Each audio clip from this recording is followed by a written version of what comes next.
গাজীপুরে টাকার জন্য গর্ভধারিণী মাকে মারধরের অভিযোগে এক মাদকাসক্ত ছেলেকে মাটি খুঁড়ে কোমর পর্যন্ত পুঁতে শাস্তি দিয়েছে এলাকাবাসী। তাদের অভিযোগ, এর আগেও বেশ কয়েকবার মা বাবার ওপর অমানবিক নির্যাতন চালিয়েছে খলিল। একাধিকবার সালিশ ও মুচলেকা আদায় করলেও আচরণে কোনো পরিবর্তন আসেনি তার। এদিকে এ ঘটনায় পরিবারের পক্ষ থেকে অভিযোগ পেলে ব্যবস্থা নেওয়ার আশ্বাস দিয়েছে পুলিশ।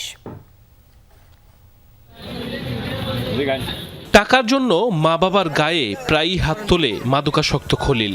এর শাস্তি হিসেবে জনতার রায়ে মাটি খুঁড়ে কোমর পর্যন্ত পুঁতে রাখা হয় খলিলকে। ঘটনাটি গাজীপুর শ্রীপুরের টেপিরবাড়ি গ্রামের। সকালে নেশার ঘোরে ইট দিয়ে গর্ভধারিণীর পা থেতলে দেয় অভিযুক্ত খলিল। খবর পেয়ে ছুটে আসেন প্রতিবেশীরা। পরে অসহায় মায়ের সম্মতি নিয়ে স্থানীয় সড়কের পাশে মাটি খুঁড়ে কোমর পর্যন্ত পুঁতে রাখা হয় মাদকাসক্ত ছেলেকে। পরবর্তীতে পালানোর চেষ্টা করলে তাকে ধরে আটকে রাখা হয়। আমার ছেলে আমার 8টা সাড়ে 8টা থেকে যায় দিচ্ছি না দিকে আমার মাসে এই যে ঈদের ঘুরতে আসে না ঘুরতে মিলে মাসে 2000 টাকা দেবো। আমি বড়ি এনে বড়ি বেচলাম, পরে টাকা দেনা দিকে রাখুছে। অনেক লোকজন কাতা ধরে পরে তার মা মনে অনুমতি দিচ্ছে, দেওয়ার পরে বিচার করছে।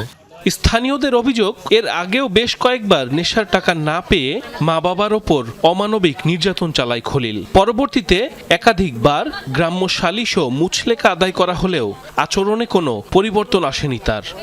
অনেকবার যে ইটদা আর অনেক কিছু দিয়া মারে, মাথা মুথা ফাড়ায় এলা, আজকে পাও এরিয়া ভাঙ্গালছে। তার মা একটা অসল মানুষ, প্রতিবন্ধী, তার মাও আর তো কাফে মাটিতে খাড়িয়ে থাকতে পারে না। ইতিমধ্যে তার অনেকগুলা বিচার মানুষ করেছে, কিন্তু তার বিচারে কোনো কাজ করে না। বাবা মার গায়ে হাত তুলে এরকম মানুষকে আমার জানা মতে মাটিতে পুঁতে রাখা নয়, এর চেয়ে কঠিন শাস্তি হওয়া উচিত।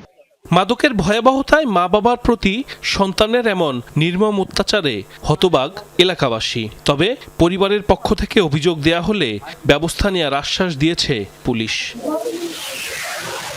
সাইফ আহমেদ, যমুনা নিউজ।